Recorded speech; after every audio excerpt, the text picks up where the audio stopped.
Please please Samiul ভাই ধরাই দিল। Please join me in welcoming all the panelists and the moderator with a round of applause as they begin panel 2.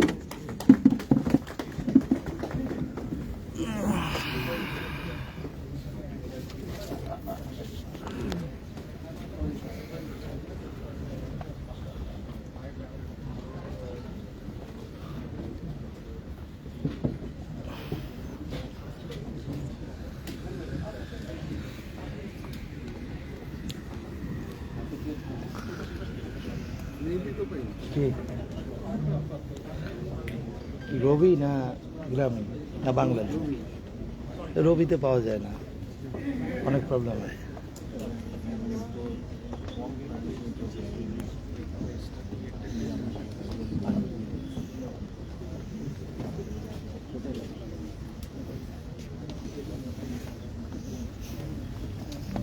সামনে বৈশাখী একটু ধরে রাখেন, live যাচ্ছে, লাইভ লাইভ লাইভ হয়ে গেছে। আসসালামু আলাইকুম সবাইকে। লাইভে ধরেন, লাইভ আছে, লাইভ সুন্দর ডিসকাশনে স্বাগত জানাচ্ছি। আমার নাম নবীন চৌধুরী, আমি সফটওয়্যার টেকনোলজিতে ফাউন্ডার এবং managing director.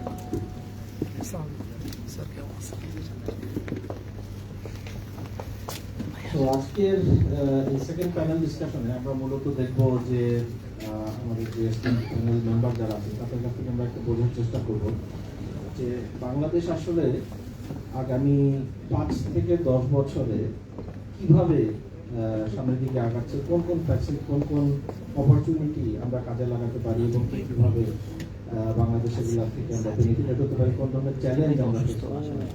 So I'm really honored to present Mr.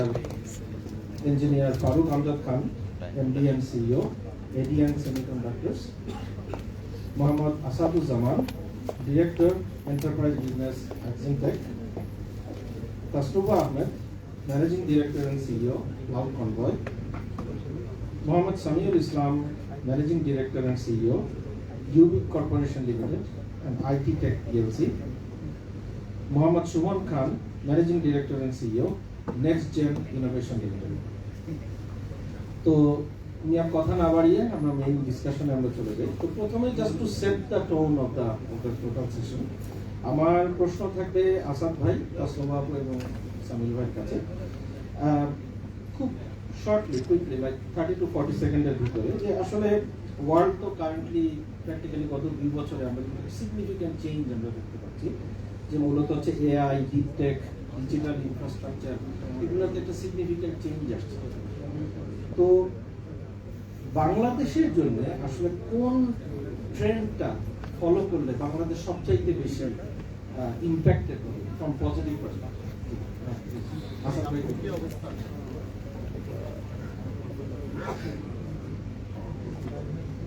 আসসালামু আলাইকুম, আমি Mohammad Samiul Islam, managing director Ubiq corporation limited and Ztech PLC. তো আমি সেকেন্ড জেনারেশন বিজনেসম্যান বাংলাদেশের। বুঝতেই পারছেন যত রকম ট্রেডিশনাল ব্যবসা আছে বাংলাদেশে সবগুলোই আমরা করেছি মোটামুটি, এখনো করছি আলহামদুলিল্লাহ। তো আইটিতে আমরা জয়েন করি 2007 সালে, তো তাও অনেক বছর হয়ে গেছে। তো মোবিলের যে কথাটা কিভাবে ইম্প্যাক্ট রাখবে আসলে, এখন আমি আমার কথা বলি, আমাদের কোম্পানিগুলো আমরা ঢাকায় কাজ করি না, বা আমরা ওই কর্পোরেট সার্ভিসও আর এখন দেই না। আমরা এখন চলে গেছি একদম রুট লেভেলে, আমরা চলে গেছি প্রান্তিক জনগোষ্ঠীতে, যাদেরকে আসলে আমরা যদি টেকনোলজিতে ইনক্লুড না করতে পারি বাংলাদেশ আসলে আগাবে। তো দ্যাট ইজ আওয়ার গোল নাও, যে আমরা একেবারে প্রান্তিক জনগোষ্ঠীতে আমরা লোকজনকে কানেক্ট করার চেষ্টা করছি with our technology, not like fibre at home, but with digital gap যেটা আছে সেটাকে যতটুকু পারি মিনিমাইজ করার চেষ্টা করছি। Thank you so much. Thank you Samil ভাই। আসসালামু প্লিজ।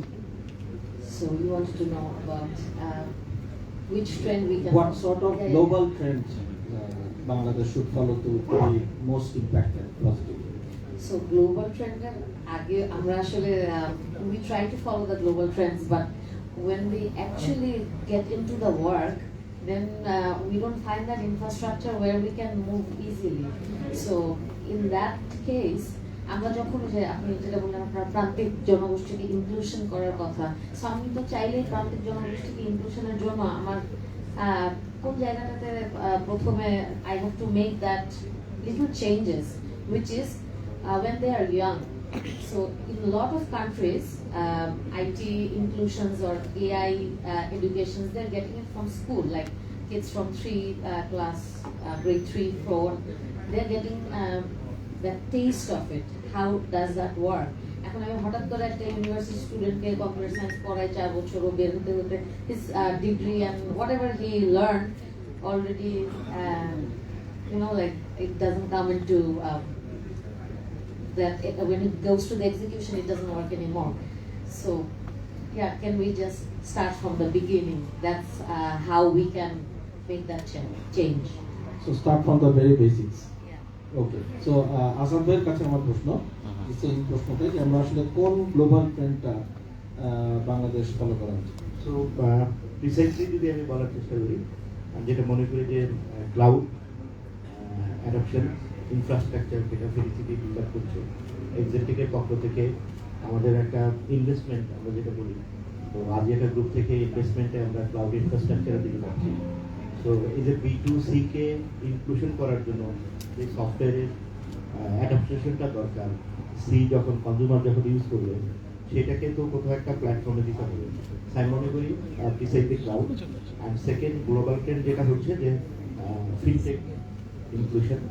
সো ডিজিটাল ব্যাংকের লাইসেন্স গভর্নমেন্ট দিচ্ছে, ক্যাশলেস সোসাইটি আমরা ডিক্লেয়ার করার চেষ্টা করছি। তো সেই ক্ষেত্রে আমি মনে করি যে ফিনটেকের যে অ্যাডাপ্টেবিলিটি, এই দুইটা ট্রেন্ড আমি মনে করি যে নেক্সট 3 to 5 ইয়ার্সে আমাদের জন্য। থ্যাংক ইউ ভেরি মাচ ভাই। এখন আমার প্রশ্ন ফারুক ভাইকে,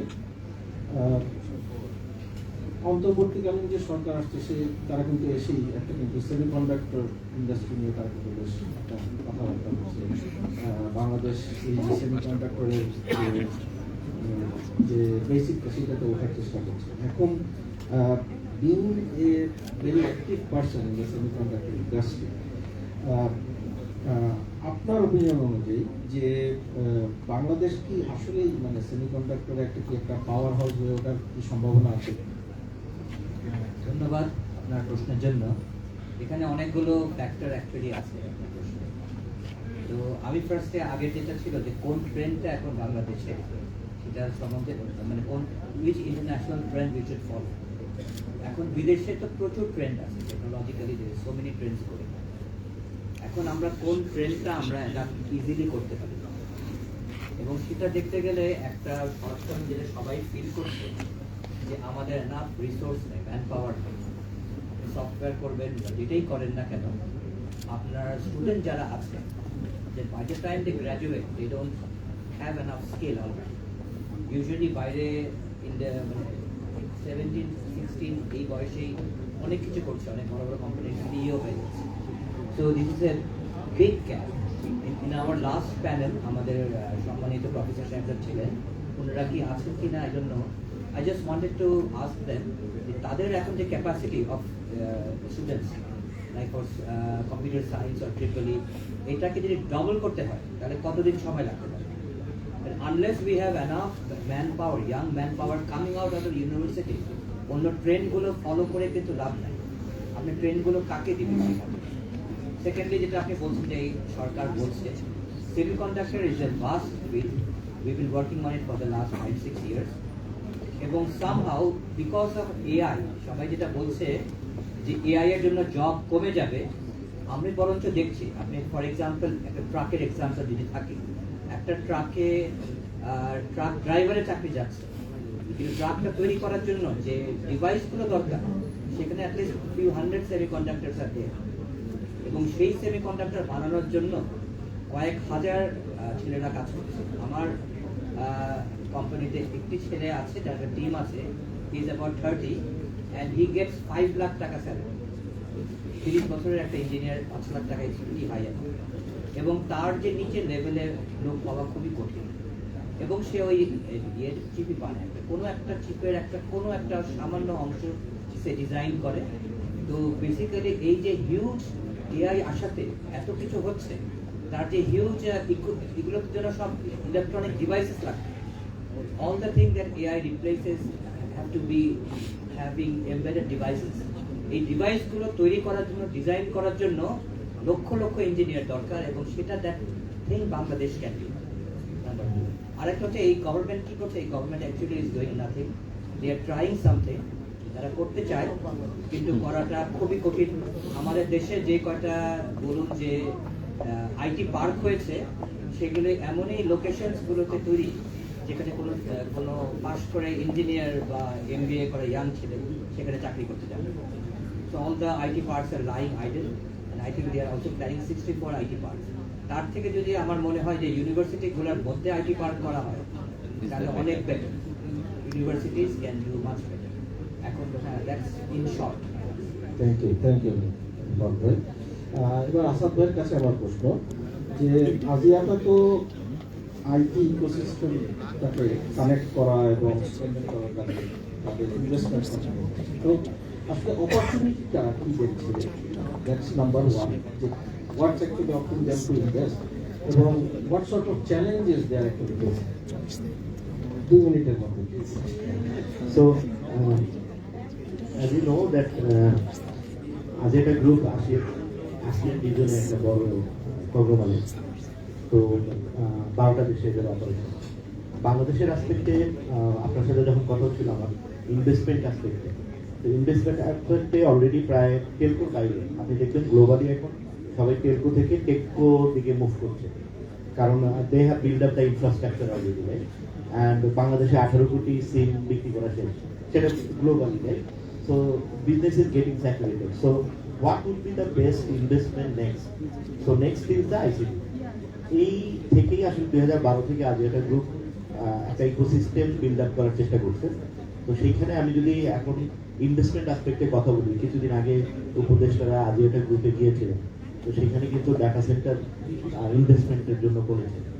তো আমাদের আজিয়াটা গ্রুপ থেকে যে এক্সাক্টে অনেকেই কোশ্চেন করে যে নামটা কেন হচ্ছে, তো আমরা আইসিটির একটা এন্ড টু এন্ড জার্নি দেওয়ার চেষ্টা করছি। নেক্সট 3 to 5 ইয়ার্সে আমাদের লক্ষ্য আর কি আজিয়াটা গ্রুপ থেকে, সেটা হচ্ছে একটা cloud based and cyber security based company করা বাংলাদেশে। শুধুমাত্র বাংলাদেশেই না, আমি আরেকটা পয়েন্ট বলার চেষ্টা করি যে রিসেন্টলি যেহেতু 12টা দেশে আমাদের অপারেশন আছে, অনেকে জেনে থাকবেন এডিএ আডা গ্রুপ, এটা ওন বাই আজিয়াটা, তারপরে edotco own by Axiata. That means a complete infrastructure করার জন্য শুধুমাত্র আইসিটিটা গ্যাপটা ছিল। এই আইসিটি গ্যাপটা ফিল আপের জন্য আমরা অলরেডি বাংলাদেশ থেকে কম্বোডিয়া এবং ইন্দোনেশিয়া কিছু সফটওয়্যার আমাদের এজেন্টিক থেকে দিয়েছি। তো এই রিসোর্স অগমেন্টেশন বা আউটসোর্সিং কাজটা কিন্তু বাংলাদেশে একটা অপরচুনিটি হিসাবে আছে। এবং রেড ডট আমাদের আরেকটা গ্রুপের একটা অংশ, রবির আন্ডারে। সো রেড ডট থেকে আমরা এখন বলতে পারি যে 5টা ব্যাংকে এমএফএস কিন্তু রেড ডট থেকে চলে। So Prime Bank, Mercantile, facility Islamic bank, Telecash, এইটা আমাদের নিজেদের দেওয়া। তো সেই ক্ষেত্রে আমি মনে করি যে আউটসোর্সিং এর দিকে আমরা মুভ করছি, অ্যাটলিস্ট এশিয়াতে ফার্স্ট, নেক্সট 3 to 5 ইয়ার্স। এবং ইনভেস্টমেন্ট আসপেক্টে Axiata group is very positive on cloud and cyber security sector. So manage soft and manage cloud category, this is the 2 prime vision we are having right now. Okay, thank you Asad ভাই। এবার তাসমিম আপুর কাছে আমার প্রশ্ন যে আমরা তো আসলে সারাটা ওয়ার্ল্ড তো ক্লাউডে শিফট করছে, বাট বাংলাদেশে আমরা যেটা দেখছি যে জাস্ট আওয়ার অবজারভেশন যেটা adoption maybe we can term it as a bit slow and low. তো এইটা মানে প্রাইমারি কি ব্যারিয়ার আপনারা ফেস করছেন being a very strong player of cloud player in the market, আপনাদের opinion? So cloud adoption, first barrier I see is that so there is a gap between the IT team and the management team. So the management team wants to implement something because they are visionaries, they have this vision, and they know after implementing this thing what is the goal they want to achieve.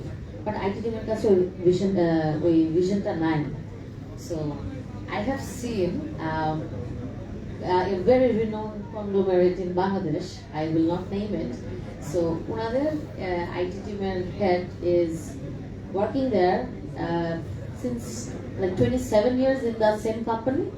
So, উনি এই ইমপ্লিমেন্টেশনটা চান না। উনি চান he wants to work in the traditional method. They have the exactly. So they want to have servers. They want to order more servers. Keep it in that. This is how they want to do it. And ওরা requirement পাঠায় ম্যানেজমেন্টের কাছে আমার এটা এখন expire করবে I need this. So what the IT team needs to do is they have to sit with মানে প্রত্যেকটা টিমের একসাথে বসে ভিশনটাকে শেয়ার করতে হবে that how this is going to optimize not only financially but in terms of like getting things done faster, how you can minimize your resources. And IT team doesn't want to minimize their resources because these people will be obsolete after that, because you don't need to manage the cloud like you have to manage the server. So they don't want this to happen. So this is the thing that's happening. Suppose management bole dilo, hey, I want this cloud to be implemented, I want this solution, I want AI implementation in this in the solution we are working, but maybe that is not possible. But then they have to know that they have to discard it, what they have built in house. They have to discard the solution and then they have to move forward. Another big company, they have this 9 solution, they run around departments, but it's not consolidated that they can see it in one dashboard. It's not even integrated, but they think it's just a matter of few minutes that you can download this data from this solution and then you can send the report to management, and this is how it works. So we have to make this gap smaller. You have to upskill your resources. আপনার 27 বছরের পুরানো লোকটা যদি থাকে, then you have to upskill them, and that is the So job security একটা বড় issue, আর আরেকটা হচ্ছে lack of practical expectation. And they don't share the same vision. Right. Okay, thank you. আপু, সামিউল ভাইয়ের কাছে আমার প্রশ্ন যে আপনি তো আসলে স্টার্টআপ দুনিয়াতে আপনি অনেক কাজ করে আসছেন। Bangladesh is known for cheap labour, that's unfortunate, but that's the reality. But এইটার বাইরে আমাদের কম্পিটিং ফ্যাক্টর কি আছে যেটা আসলে আমরা আমাদেরকে একটা গ্লোবাল প্লেয়ার হতে আমাদেরকে সাহায্য করতে পারে?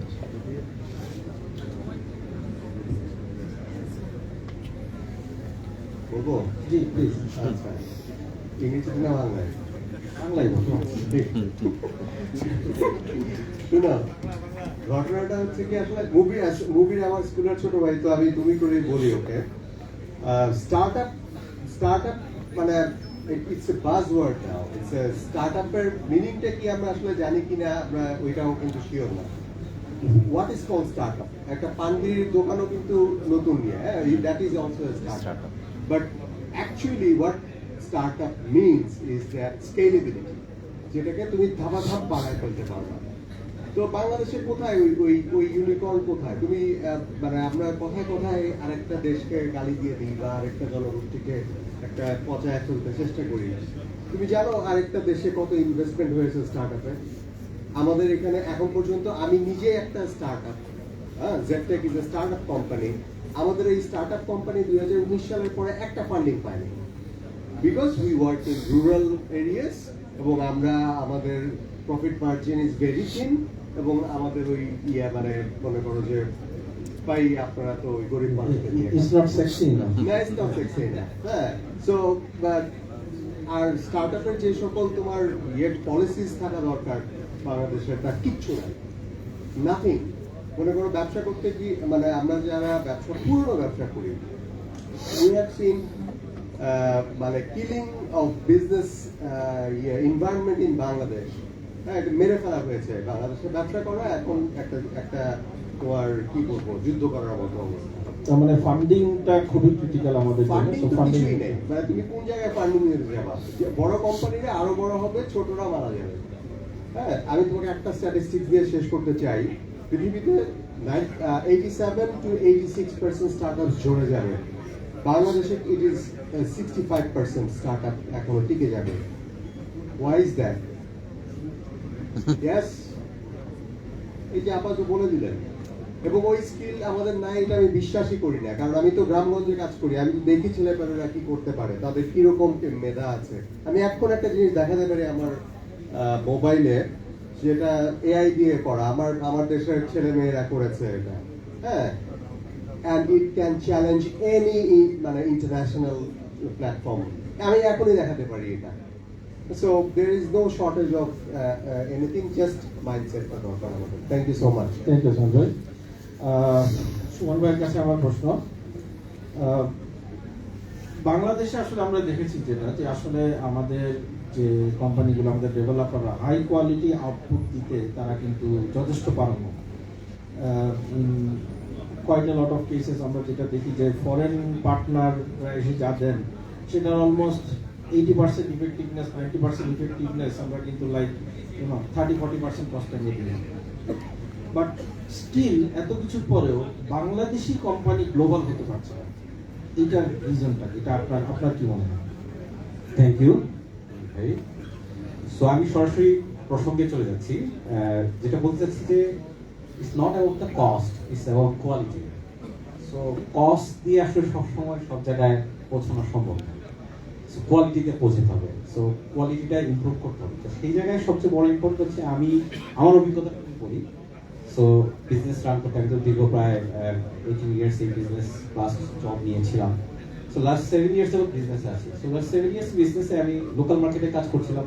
লাস্ট 7 ইয়ার্স বিভিন্ন ইন্ডাস্ট্রিতে কাজ করেছি। ইন্ডাস্ট্রি আসলে আমাদের এখনো সেই রিসোর্সকে পে করার মতো যোগ্যতা অর্জন করে না, এটা হচ্ছে একটা প্রবলেম। সো আমাদের আসলে একটা এন্টারপ্রাইজের বাজেট আইডিতে কতটুকু লোকাল মার্কেটে, ডোমেস্টিক মার্কেটে।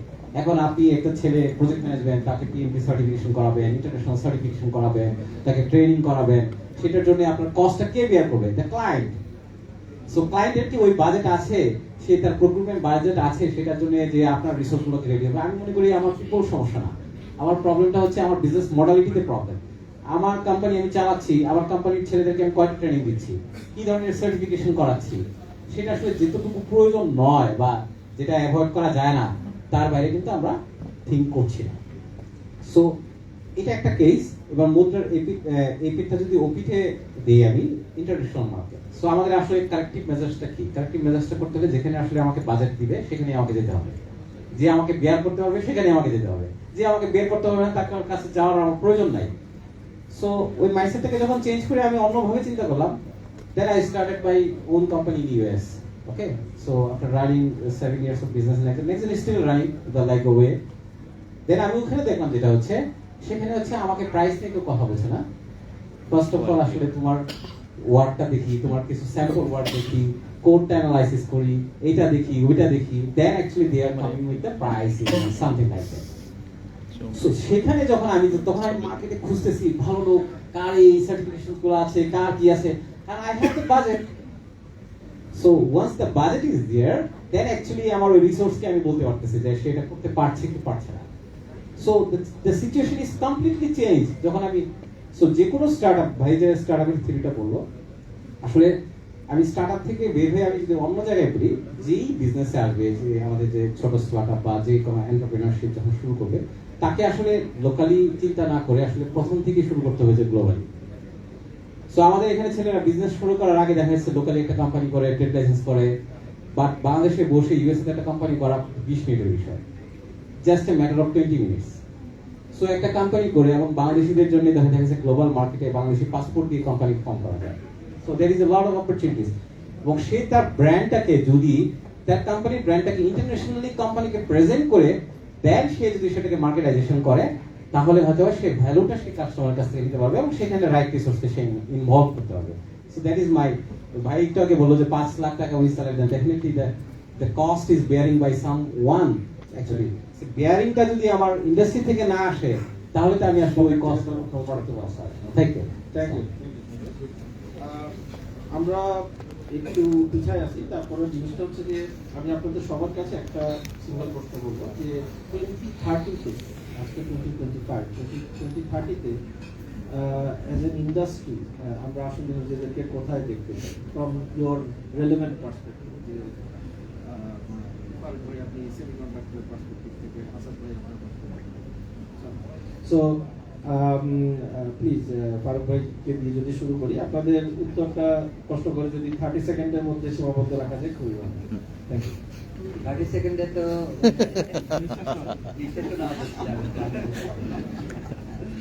বেসিক্যালি 2030 যেটা হোল ইন্ডাস্ট্রি, সেমিকন্ডাক্টর ইন্ডাস্ট্রিটা $1 ট্রিলিয়ন ইন্ডাস্ট্রি যাচ্ছে ওয়ার্ল্ড ওয়াইড, তার একটা অংশ যদিও আমরা পাই একটা কোটা, তাহলেও অনেক কিছু হবে।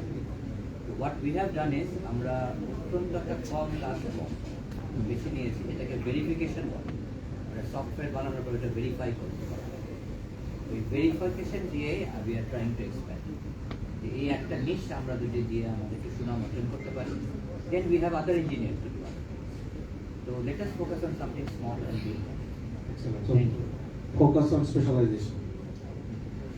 সো দুইটা অ্যাসপেক্টে আমরা ডিসিশনটা রাখছি, সেটা হচ্ছে cloud adoption again, and saying again and again, cloud and cyber security manage that can be outsource even. তো সেই ক্ষেত্রে রিসোর্স অগমেন্টেশনের একটা বড় অপরচুনিটি আছে। আর এজ এ পার্সোনাল B2C হিসাবে, কনজিউমার হিসাবে 2030-তে আমি যেটা চাই মনে করি যে as a consumer, as a বাংলাদেশের নাগরিক, আমি হাত দিয়ে পেমেন্ট করতে চাই, যেটা কায়না করতে। So what do you think like I believe? So আমি হাত দিয়ে আমি পেমেন্ট করতে চাই। So it's a cashless society we can make all together. Excellent. So technology adoption. So you just said what I wanted to say. So yeah, in 5 বছরের মধ্যে we want to build that product which is like Alipay. Like you don't even have to bring out your card for anything. You scan it anywhere and everywhere. So we want to reach there, but I don't think we are reaching there. Let's try our best. Sorry. 30 সেকেন্ডের মধ্যে বলতে পারবো না, sorry, প্রথমেই আগেই দুঃখিত, আমি বলে নিচ্ছি ভায়োলেন্স অলরেডি গেছে। সো 5 বছরের মধ্যে আমরা কোথায় থাকতে চাই, তোমার এটাই তো প্রশ্ন। মানে আমার পার্সপেক্টিভ, আমি যে কাজ করি, তোমাকে আমি কয়েকদিন আগে একটা সেমিনারের কথা বলি।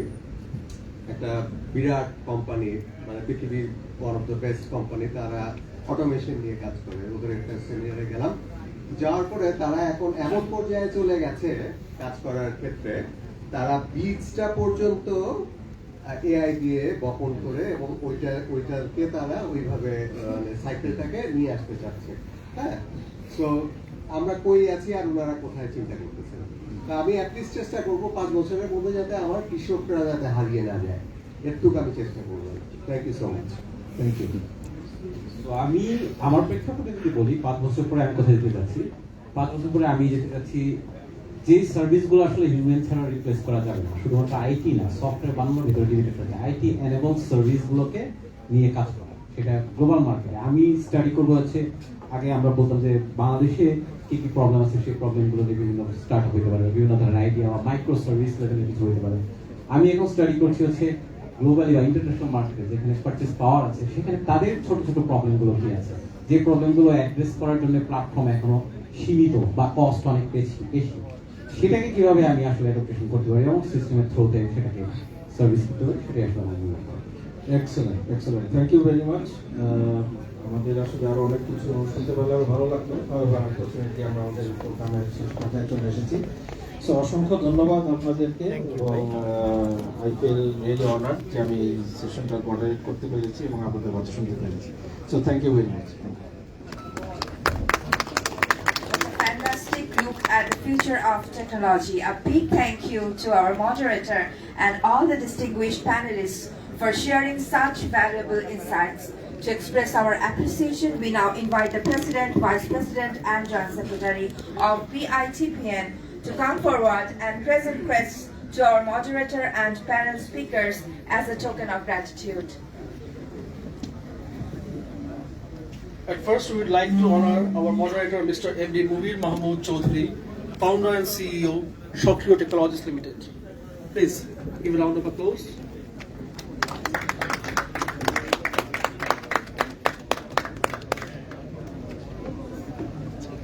After that, we'll go for Engineer Farooq Amzad Khan, MD and CEO, ADN Semiconductors.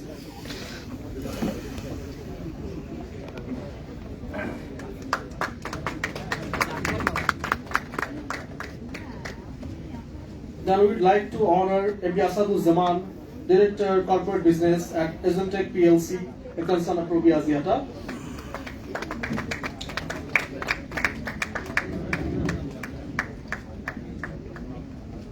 We would like to honor Tasnum Ahmed, MD and CEO, Cloud Convoy.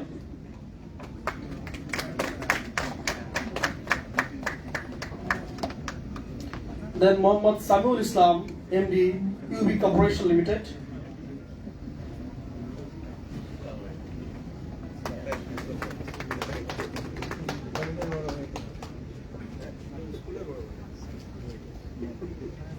Now we will honor MD Shumun Khan, Managing Director, Next Gen Innovation Limited.